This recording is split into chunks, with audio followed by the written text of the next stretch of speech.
안녕하십니까. 저는 한국인, 원래는 일본인이었지만 2003년에 한국인으로 귀화한 세종대학교의 호사카 이우지 교수입니다.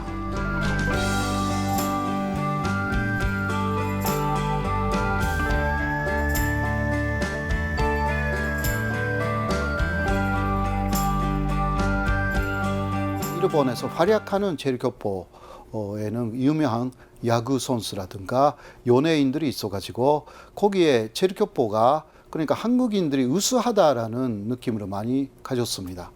그게 첫 번째 계기였죠. 예를 들면 역도산이나 그리고 제베달이라는 사람들이 일본인으로 알고 있었는데 제일교포였어요. 그런 부분이나 그 사백승이라는 어마어마한 승리를 올린 카네다 마사이치라는 투수, 프로야구, 일본 프로야구 투수도 북한 출신 제일교포였고, 잘 알려진 장훈 선수도 제일교포죠. 그런 식으로 일본에서 우수한 성적을 올린 스포츠 선수 중에는 제일교포가 대단히 많았습니다. 어렸을 때부터 특히 그런 데 많이 동경을 느끼는 시절이잖아요. 그래서 마치 슈퍼만처럼 보이는 사람들이 한국인들이 많았습니다. 제일교포를 보면서 많이 느낀 부분인데 감정의 기복이 그렇게 심하지 않다라는 거. 일본에 있는 제일교포 분들은 그거는 많은 세월의 차별을 받았기 때문에 오히려 상당히 마음이 안정화되어 있다. 이거는 역설적인 이야기지만 마음을 다스리는 힘이 강하다라는 것을 제가 느껴가지고요. 그러니까 제 친구였던 그런 제일교포 분들은 상당히 어른스러웠어요. 그런 게 저에게는 상당한 매력으로 느껴졌습니다. 특히 사람에 대한 매력이 강한 것 같아요. 저에게 대해서는. 그리고 또 한국인이라고 하면 아무래도 사람에 대하는 태도가 상당히 적극적이에요. 그리고 일본 사람들끼리는 1m 정도는 떨어져 있어야 정상이지만 한국에 오면 얼굴이 바로 앞에 다가오는 그런 느낌이 있어서 그러니까 그거는 장단점이 있다고 할 수 있지만 상당히 여러 면에서 적극적으로 사람들에게 대한다라는 부분은 큰 매력이라고 할 수 있습니다. 한국이 한반도라는 지형이나 지정학적으로 여러 가지 샌드위치가 되는 신세이기 때문에 국가적으로는 상당히 고생을 했지만 한국 사람 한 사람을 보면 굉장히 우수한 분들이 많다라는 느낌을 지금도 갖고 있습니다. 아주 옛날에 그러니까 1500년쯤 전에 제 조상 호사카라는 이름이요. 좀 유서 깊은 이름이라서 옛날부터 있습니다. 그 고스로 올라가면 후지와라시라는 백제계 호족으로 올라갑니다. 그 위자왕한테도 연결되는 그런 호족이라서 백제가 망할 무렵 일본에 천착된 그런 호족이 제 조상이라고 할 수 있는데요. 그러니까 저는 백제 유민이다 라는 생각이 좀 있습니다.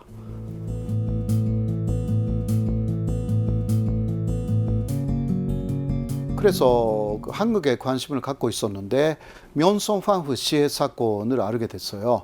일본에서 그런 거 가르치지 않는 시절이었고 지금도 가르치지는 않죠.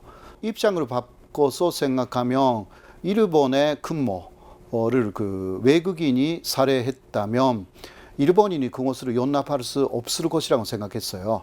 그래서 한국인이 일본에 대해서 갖는 감정 같은 것을 좀 느꼈어요.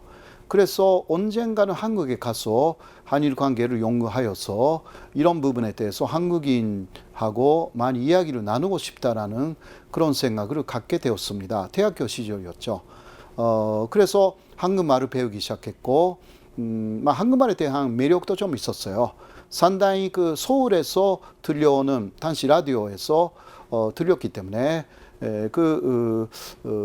한국어가 매력적이었기 때문에 독학을 하기 시작해가지고 그런 것도 있고 해서 1988년에 한국에 유학하러 온 거죠. 원래는 저는 공학회동이었고요. 그러나 한국에 와서 그 전치외교를 전공합니다. 그것으로도 역사적인 공부가 가능하기 때문에. 예. 그리고 전치외교는 현재하고 미래, 현재하고 미래까지도 볼 수가 있기 때문에 그렇게 역사학이라기보다 전치외교를 선택하게 됐습니다. 원래는 저는 인문계, 그러니까 고등학교까지는 역사 공부를 가장 좋아하는 사람이었고 그래도 수학을 좀 잘했기 때문에 우리 집에서는 회사도 있었기 때문에요. 저를 그 이공계로 보내려고 아버지가 많이 권유를 한 것입니다. 네, 당시 일본에서는 그 수학을 좀 하면 다 이공계로 가는 것이 산식이었어요. 저도 인문계라는 것을 알면서도 크게 반대할 어떤 구실도 없기 때문에 아버지의 권유로 이공계로 진학했는데 대학교에서도 거의 인문계 공부를 많이 했습니다. 독학으로요. 그러니까 역사라든가 철학, 종교 이런 것을 오히려 공부를 해서 이공계가 저의 적성에 맞지는 않았어요, 사실. 네, 그래서 지금 제대로 된 거라고 생각합니다.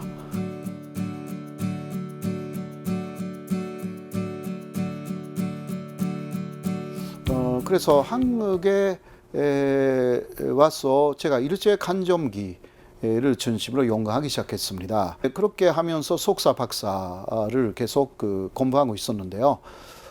그 가운데서 한국에 일제가 남겨놓고 간 일제 간점기의 책들이 20만 권 정도 남아있다라는 정보를 얻었습니다. 그게 일제 간점기에 벌써 있었던 시설에 그대로 남아있다라는 것입니다. 제가 발견한 것은 그 서울대 도서관이나 그리고 중앙 도서관이죠. 일제 간점기부터 있었기 때문에 그것을 보면 당시 일본이 어떤 생각으로 조선, 만주 그리고 대만에 대해서 식민지 정책을 수행했는지를 알 수가 있는 것들이 많았어요. 근데 20만 권이니까 더 자유롭게 더 볼 수 있어요. 일본에 그런 문서가 있다 하더라도 일본에서는 제약이 대단히 많습니다. 귀중본이라고 해서 더 보여주지 않는 것들이 많습니다. 네, 그래서 연구한다라는 차원에서는 제가 그러한 자료를 연구하기 위해서는 일본에 돌아가면 한국에 다시 와야 되니까 자꾸 와야 되죠. 그러니까 그런 것으로 학술적으로도 한국에 남아야 되는 것이 아닌가 그런 생각을 벌써 석사, 박사 시대에 갖기 시작해요. 제가 또 한국을 많이 좋아하게 됐기 때문에 한국에 남아도 되는 것이 아닌가라는 생각이 들어서 2002년 특히 월드컵 4강으로 올라간 한국의 자랑스러운 모습을 보면서 그때 한일 공동 개최였거든요. 또 일본인들이 먼저 패배했지만 이긴 한국을 계속 응원했어요. 그렇게 해서 그때 제가 생각한 것은 한일 간에 여러 가지 국경 같은 것도 허물어져 갈 것이다. 마음의 장벽이 계속 사라지고 한일 간이 하나가 될 것이 아닌가 그런 희망을 많이 가졌고 그래서 그때 기화하는 것을 결심합니다.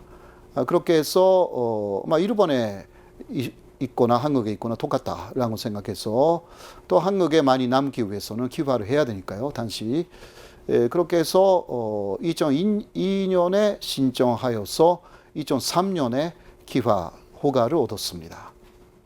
호사카가 성이기 때문에 호시로 바꾸려고 몇 번 했습니다. 호유지로요. 네, 그러나 주변에서 반대하는 분들이 좀 많았습니다. 그리고 또 독도가 한국 영토라는 입장에서 즉 연구를 하고 있기 때문에 일본 이름을 가지면서 독도가 한국 영토라고 하는 것이 효과적이지 아니겠냐라는 분들이 꽤 많아가지고요. 그런 것도 있어서 당분간은 좀 현재 이름을 갖고 적당할 때 제가 이름을 한국 이름으로 바꿔야 된다고 생각합니다. 호유지라고 지금 생각하지만 물론 완전 결정된 것은 아니고요. 여러 가지 이름의 후보가 있습니다. 네. 어떤 것들이 있는지 한번 말씀해 주세요. 그거는 비밀이에요.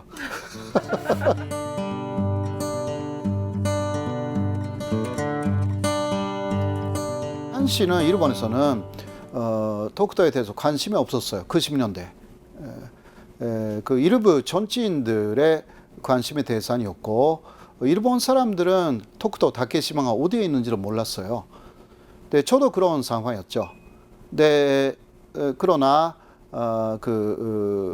제가 그 10년대 중반에 한국의 대학에서 강의를 하기 시작했거든요. 네, 그때 어떤 학생이 손을 들어서 질문했습니다. 독도가 일본 것입니까? 한국 것입니까? 그런 질문이었어요. 장난 삼아 질문한 것 같은 느낌으로 좀 있었는데 제가 일본인이었기 때문에 거기에 대해서 제가 잘 모른다고 솔직하게 답변했어요. 그러나 독도 문제가 한국에서 상당히 이슈가 되어 있었던 거 제가 알고 있었기 때문에 또 공부를 하여서 대답하겠다고 약속을 했습니다. 그래서 그 18년부터 본격적으로 독도 연구를 시작했습니다. 현재까지 20년 정도 독도 연구를 하고 있고요.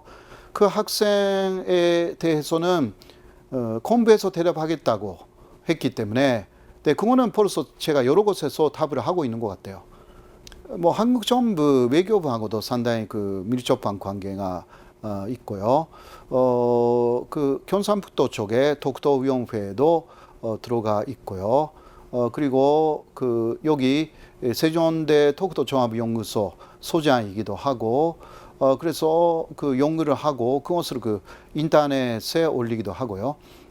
그래서 우리가 갖고 있는 독도와 동아시아라는 인터넷 사이트가 있어가지고 거기에 연구 성과라든가 여러 가지 뉴스라든가 영어, 일본어, 한국어로 올리고 있습니다. 그런 활동이라든가 독도의 날 예를 들면 그거는 10월 25일인데 그 전후에서는 울릉도 독도에 많이 가고 거기서 같이 간 분들하고 어울려서 이야기도 하고 강연회도 만들고 또 독도 가기도 하고요. 이런 식으로 주로 연구하고 그런 강의 여러 곳에서도 독도 특강을 해달라라는 요청이 있어서 독도 특강을 더 많이 하고 있습니다. 독도 책은 2005년에 첫 번째 독도 책을 냈고요. 그거는 일본 고지도에도 독도 없다. 혹은 있을 경우는 한국 것으로 기재가 되어 있거나 이런 것을 좀 모아서 첫 번째 냈고요. 그리고 2009년쯤에는 의리 역사 독도라는 책을 냈고 2010년에는 대한민국 독도라는 책을 냈고요. 그 시리즈로 초등학생부터 읽을 수 있는 독도 책도 내기도 했고요. 또 최근에는 2016년에 독도 총 500년의 역사 이런 책도 냈습니다. 기타 독도 책뿐만이 아니라 한일 간의 문화 비교의 책이라든가 그런 것들도 좀 내고 있습니다. 요새는 위안부 자료를 해석한 그러한 일본의 위안부 문제 증거 자료집 이런 것도 내기도 했습니다. 그래서 주로 한일 간의 현안에 대한 연구 그것을 계속 하고 있습니다. 특히 독도 연구에 대해서는 제가 논문도 미국 쪽에서 읽을 수 있는 논문집에 논문을 냈습니다. 그건 SSCI 논문이라고 하고요. 그런데 그냥 SSCI 논문이 약간 논문에 좀 질이 높은 그 논문 집들을 SSCI 논문 집이라고 그래요. 그런 것들에 올린 이후에는 제 이야기가 상당히 국제사회에 그 침투되어 있다는 것을 느껴요. 역시 독도에 그 7번 정도 갔어요. 네. 한때 독도에 1박 2일로 어떤 반송하고 자료원 때문에 갔어요. 그러나 폐해가 오지 않게 돼가지고 4박 5일이나 독도에 있었습니다. 그때 독도하고 같이 살았던 거죠. 그래서 그 속까지 다 볼 수가 있었고, 피해 젖은 독도도 대단히 아름다웠습니다. 그리고 독도에서 낚시도 했고요. 그래서 독도라고 하면 대단히 가까운 관계예요. 저하고는 상당히 그러니까 뭐라 하나 애정을 느끼는 부분이 있죠.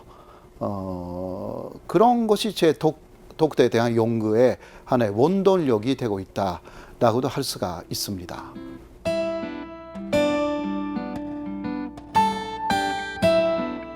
계속 그러니까 우리가 또 독도 연구를 해야 되는 부분들이 많이 좀 남아 있어요. 역시 연구가 정확하게 있어야만이 그것으로 또 국제적으로 호소할 수 있는 활동으로 사실은 연결됩니다. 논리가 없는 활동은 무너지는 셈이고요. 그렇기 때문에 논리적인 부분이 중요하니까 아직도 조금 부족한 부분들이 좀 있어요.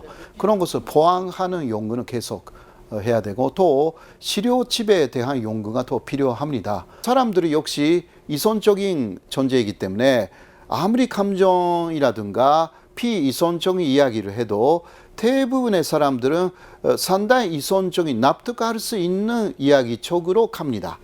그렇게 해서 행동합니다. 먼저 울릉도에서 독도가 보인다라는 게 대단히 중요해요. 일본 쪽에 독도에 가장 가까운 섬이 오키섬이지만 거기서 전혀 보이지 않습니다. 그러나 울릉도에서 독도는 1년에 100일에서 120일 정도 날씨가 맑을 때 잘 보입니다. 보인다라는 것 자체는 역사적으로 거기까지가 우리 영토다라는 개념이 있었다는 사실이고요. 그리고 또 일본이 17세기에 독도가 일본 영토가 됐다고 주장하지만 17세기 말에는 안현복이라는 사람을 통해서 울릉도 독도를 오히려 일본이 단시 조선 것으로 인정한 역사가 있습니다. 그리고 그 이후에는 그 일본은 17세기 한때 울릉도 독도에 폐해를 보내기도 했어요. 그것을 안현복이 막아놓은 거거든요. 그러니까 지도에, 당시 일본 지도에 한때 울릉도 독도에 가는 백길이 생겼어요. 지도에. 그러나 안현복 이후에는 백길 자체가 사라집니다. 일본의 공식 지도에서. 이거는 일본이 정확하게 울릉도 독도를 조선 것을 인정한 증거예요. 그리고 1905년에 시마네형 오키섬에 독도를 편입시켰다고 하는데요, 일본이. 그러나 1900년 부터 1905년 사이에 일본인들이 또 울릉도에서 독도로 가서 전복을 제지를 했습니다. 전복 제지. 그때 세금을 울릉도 쪽에 냈습니다. 그래서 독도에서 오페리를 제지하여서 세금을 울릉도에 낸다라는 것을 독도가 한국 영토라는 것을 일본 자체가 사실 잘 알고 있었던 것이고요. 그리고 1905년에 독도를 시마네형 오키섬에 편입했다는 것도 비밀로 했고, 그거는 침략 과정에서 있었던 것이기 때문에 전혀 인정할 수 없는 것이고요. 1906년에는 그것을 한국 정부가 독도라고 말하면서 독도는 한국 영토라고 주장한 문서도 다 있습니다. 그러니까 일본 주장이 성립되지 않고요. 그리고 2차 대전 이후에 미국을 비롯한 연합국은 독도가 한국 영토라고 여러 가지 문서를 통해서 인정을 했습니다. 일본은 거기에 대해서 여러 가지 손을 써서 독도가 오히려 일본 영토가 됐다고 말하지만 그런 근거는 없고요. 일본 정부의 그 지도를 받아가지고 마이니치 신문이 52년 4월에 일본 연도의 지도를 냈는데 그 지도에도 독도가 정확하게 한국 연도로 기재되어 있습니다. 이런 여러 가지 그 증거를 봐도 일본이 너무 억지를 부리는 것이고요. 그거는 역시 그 옛날에 식민지였던 한반도에 대해서 일각이라도 그러한 권리를 쭉 갖고 있어야 외교적으로도 일본이 한국의 위에 군림할 수 있다는 식의 상당히 그 안 좋은 생각을 갖고 있는 거죠. 그래서 독도가 일본 것이 된다라고는 생각을 안 해요, 일본도. 그러나 그것을 계속 주장함으로 인해서 외교적인 카드로 사용할 수가 있는 거죠. 그래서 그 한일 관계가 나빠지고 또 한국 쪽에 주장이 강해질 때 일본은 독도 문제를 더 주장합니다. 그거는 마플 작전으로 한국의 주장에 말려 들어가지 않기 위해서 독도 문제를 간주합니다. 이러한 작전에 사용되는 카드이기도 하기 때문에 우리는 그 일본 쪽의 속셈을 좀 잘 알고 대처해야 된다라고 생각합니다. 그리고 일본에는 연도 문제가 독도뿐만이 아니라 북밤 쪽에 있는 그 쿠리리요르도라든가 그리고 남쪽에 중국하고 사이에 있는 센카쿠요르도라고 있어요. 그런데 독도 문제는 그 중에서 가장 작은 문제입니다. 그러나 독도를 한국 것으로 인정해버리면 나머지 두 개의 연도 문제에서도 일본에 밀리는 것입니다. 그러니까 일본은 독도가 한국 연도라고 알고 있어도 양보하지 않는 그러한 외교적 태도를 보이고 있는 것입니다. 이런 것도 우리가 알고 그냥 독도만 보지 말고 전반적인 그 일본의 연도 정책에 대해서 알고 대처해야 되는 부분이 있다. 그렇게 생각합니다.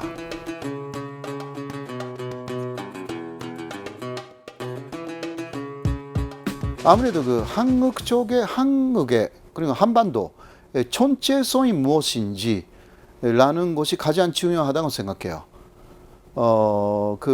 한일 관계 이전의 단계죠, 이것은. 그러니까 한국의 전체성, 이거 한국 내에서 굉장히 많이 그 여러 가지 의견들이 좌파 우파라고도 하고 보수 진보라고도 이야기를 하고 이런 부분에 그 전체성 문제가 대단히 중요하다고 생각해요. 이거는 그 역사적인 부분에서 쭉 옵니다. 그러니까 가까이에는 대한민국 임시정부를 어떻게 보느냐, 그리고 대한민국의 탄생라는 것을 어디에 두느냐라든가 이러한 문제는 결국은 역사적인 문제하고 연결되어 있고, 그리고 그것이 그 한국 사람의 전체성하고 직결되는 문제이고요. 그리고 일본하고의 관계에서도 일본이 즉 한국에 대해서 말하는 것은 한국은 자신의 힘으로 독립된 게 아니다. 그런 것으로 일본이 주장하는 거예요. 한국이. 그게 한국 사람의 전체성을 부정하는 의견이에요. 그러니까 일본이 패배함으로 인해서 한국이 독립되었다. 이런 식으로 이야기를 하거든요. 이게 또 보면 일본 쪽에 대단히 오만한 한국에 대한 논리가 되어 있습니다. 그러니까 저는 아니다라고 그래서 독립운동라든가 독립운동가 조명하라든가 이런 사람들이 일제로부터 독립하려고 했던 그러한 내용들이 있고 일제하고 관계없이 한국이 독립되었다라는 논리도 계속 구축하고 있습니다. 그리고 일제 간접위기가 불법이었다라는 데서 오는 한국의 전체성 이런 거 회복시켜야 된다. 이게 중심이 돼가지고 그 다음 새로운 한일 관계를 맺어야 되는 것이다 라고 생각하는 거죠. 역시 의기르기 논란이 2000년 이후에 좀 일어나기 시작하고 있었어요, 한국에서. 근데 2008년에는 거기에 많이 말려 들어가지 않고 가남식은 거행되었지만 요새는 또 의기르기에 대한 논란이 아주 가속화되었기 때문에 확대되었기 때문에 한국 정부는 의기르기를 다루지 않고 그러니까 각 나라의 국기하고 태극기 이런 식으로 그 군함에 따라서 오시라고 다 요청합니다. 근데 그거는 일본에 대해서는 우회적으로 우기르기를 따르고 오지 마라라는 뜻이었죠. 네, 거기에 대해서 일본은 결과적으로 거부를 했습니다. 우리는 일본이 거부하여서 결과적으로는 일본의 자위함이 오지 않았습니다. 그렇지 않고 자위함이 잠가하는 것을 원했고 그 경우는 우기르기를 따르지 않고 이쪽의 요청대로 해달라고 그렇게 많이 원했지만 일본은 거부를 한 거죠. 그리고 오지 않았고요. 네, 이것은 그 우기르기에 대한 논란이라는 본질을 조금 말씀드리면 이거는 일본이 우기르기를 내세워서 그 침략 전쟁을 다 감행했습니다. 특히 2차 대전 태평양 전쟁 이 가장 큰 침략 전쟁이었지만 이때 항상 전쟁터에는 우기르기가 먼저 등장했던 거죠. 그러니까 이것은 나치 독일의 하켄크로이츠라는 그러한 전범기하고 같은 산징이었다는 것입니다. 그러나 독일에 대한 전사는 그 전후에 대단히 강력하게 이루어졌지만 그리고 독일 국민들이 그러한 전산에 앞장서 가지고 하켄크로이츠 자체를 독일 국내에서 사용할 수 없게 만들었고 옆에 있는 프랑스도 같은 법을 갖고 있습니다. 네, 그러나 일본은 비교적으로 연합국의 그러한 강한 제재를 받지 않았던 것입니다. 이유는 6.25라든가 동북아에서의 전세가 냉전 구도로 아주 강력하게 개편되었기 때문에 특히 6.25가 시작되어서 오히려 일본을 좀 옛날에처럼 강력한 국가로 만든다라는 미국 쪽의 정책의 전환 이런 것이 있었기 때문에 우기르기에 대해서 비교적으로 그렇게 뭐 제재 대상으로 하거나 이런 것이 논의 자체가 이루어지지 않았던 거죠. 그리고 자위대의 깃발이 다시 된 게 54년이지만 자위대 자체가 일본을 지킨다라는 면목으로 일본 안에 머무르고 있었기 때문에 오랫동안 그러니까 세계적으로 별로 그리고 한국도 우기르기에 대해서 별로 알지 못했던 것입니다. 그러나 일본 자위대의 그 세계적인 활동이 늘어남에 따라서 이제 우기르기가 좀 눈에 띄기 시작됐고 또 그러한 침략 전쟁을 잘 모르는 일본 젊은 세대가 우기르기를 스포츠 응원에 많이 사용하기 시작합니다. 그 대표가 축구 응원이죠. 거기서도 논란이 일어나기 시작돼 가지고 이번에 그 한국 국민의 감정을 생각하여서 우기르기를 다루지 말고 오시라고 그런 것을 했는데 이게 일본은 그것을 거부를 했습니다. 계속 일본의 침략 자체를 부정하고 전범 국가라는 것을 계속 부정할 것입니다. 그러니까 법으로 금지하지 않는 한 주로 한국 내에서 우기르기가 혹은 일본 제국주의의 상징적인 것 모두를 한국 내에서만이라도 법으로 금지하지 않으면 이러한 감정적인 대립이죠. 사실 이것은 몇십 년이나 계속 이어질 것이고 이것은 한일 관계 마이너스예요. 그러니까 오히려 국내법으로 금지해버리면 일본은 그 국내법을 지켜야 합니다. 한국에 들어올 때. 이런 식으로 하지 않으면 해결책이 없다라는 게 저의 주장입니다. 대법원은 배상금을 내라. 위자료라는 게 배상금이거든요. 그거는 가해자였기 때문에 가해자 원래는 일제 간점기가 불법이었기 때문에 징용당할 어떤 이유도 없었는데 거기에 징용당한 고통 이런 것에 대한 배상금입니다. 이거는 현재까지 지불된 적이 없다. 그러니까 배상하라. 판결로라는 지금까지하고 차원이 다른 판결이었던 것입니다. 물론 일본은 현재까지의 그 판결의 연결선상에서 나온 게 아니니까 이거는 한일 관계의 근간이 되어 있는 정무공 협정을 파괴시키는 판결이다라고 판발하고 있는 거죠. 그러나 한일 기본조약 제2조를 보면 그 이번에 판결의 전단성을 말할 수가 있습니다. 네, 그러나 그것이 즉 말해 온 게 아니었기 때문에 요새 갑자기 나온 느낌이 있어서 이게 좀 뭐라 할까 그러한 전단성에 대한 논란은 좀 있을 거예요. 네, 그러나 판결로서 뭔가 흠집이 있는 게 아니다라는 거. 이런 논리적인 부분은 한국에서도 많이 좀 깊이 분석해서 알고 있어야 되는 부분이 있습니다. 시작은 1965년에 한일 기본조약하고 한일 청구권 협정이죠.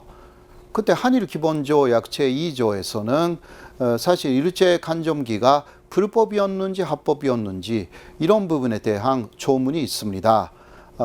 그거는 그 법적으로 해석할 때는 일제 간접기가 불법이었다고 읽을 수가 있는 것입니다. 이렇게 돼 있어요.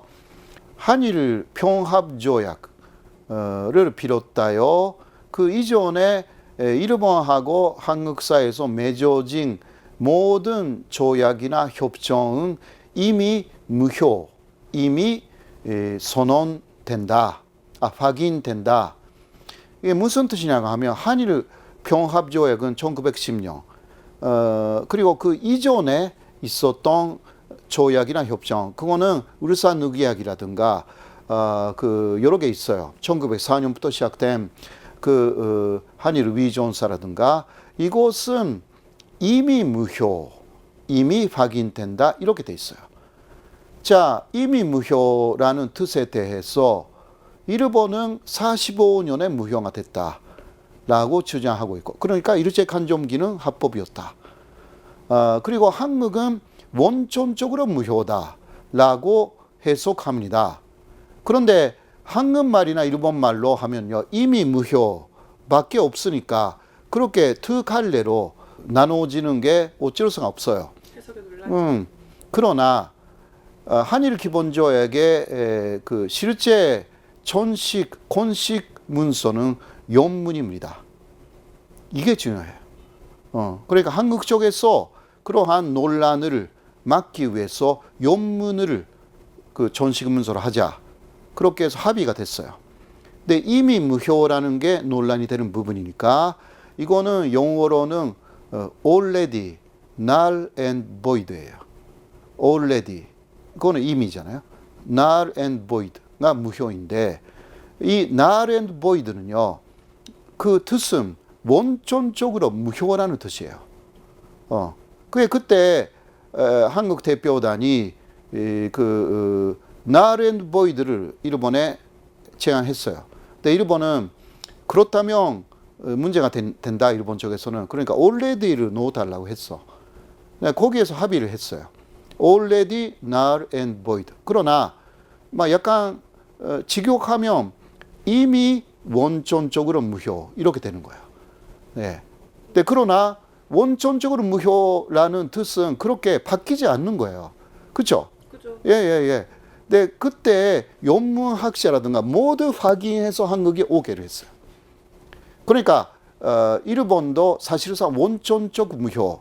그건 그러니까 1904년 이후 처음부터 무효다.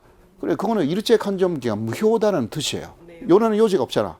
청구권 협정에서는 그때 일본이 제공하는 무상 3억 달러 그리고 유상 2억 달러 합해서 5억 달러로 이제 한국인의 청구권이 모두 소멸되었다. 이렇게 나와 있는 것입니다. 그리고 더 구체적으로 되어 있는 문서를 봐도 국가에 대한 개인의 청구, 그 개인이 기업에 대한 청구 이런 거 모두 소멸되었다. 이렇게 나와 있는 것입니다. 그러니까 일제 간접기가 불법이었다 하더라도 청구권 협정에서는 다 끝났다고 나와 있기 때문에 결과적으로 역대 정권의 입장에서도 물론 군사 정권은 말할 나위도 없이 그것을 그런 입장이었고 일본 쪽의 입장 그대로였고요. 그리고 김대중 노무현 정권에서도 청구권 협정에서는 일단 끝나버렸기 때문에 위안부 문제 그리고 사할인 동포 문제 그리고 원폭 피해자 문제를 제외하고 그럼 강제징용 문제는 끝났다 그런 입장이었습니다. 아무리 청구권 협정에서 청구권이 소멸됐다라고 하더라도 그 소멸된 것은 그 보상금에 대한 청구권이라는 것입니다. 보상금이라는 것은요 원래 받아야 되는데 받지 못했던 그러니까 미불이 되어 있는 그 임금이나 이런 부분이죠. 그게 청구하는 거예요. 그러나 일제 간점 자체가 불법이었다는 것은 거기에서 발생하는 배상금이라는 게 있습니다. 배상금이라는 것은 보상금이하고 다르고요.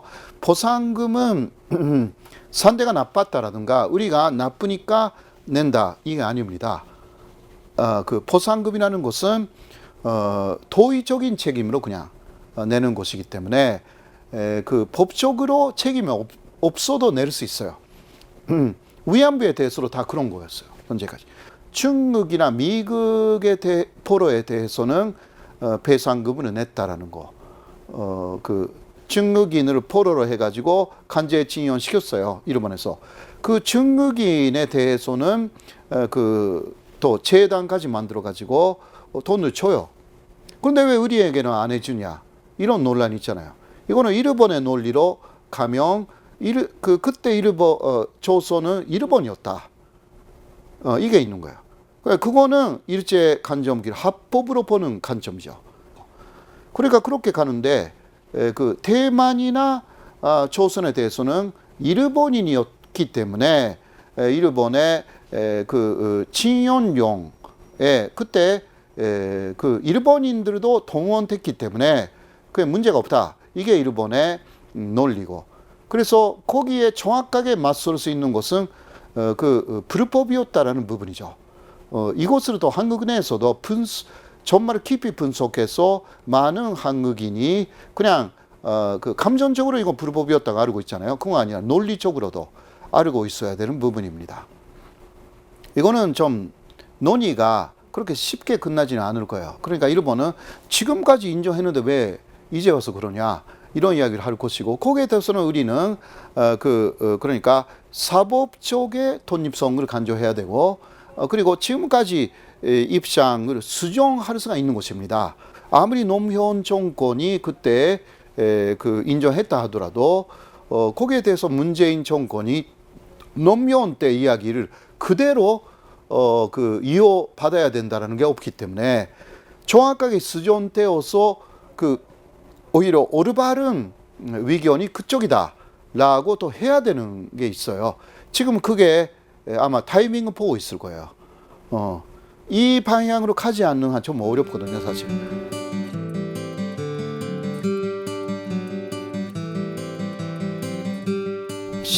시대적으로 어느 부분에서 저를 필요한다.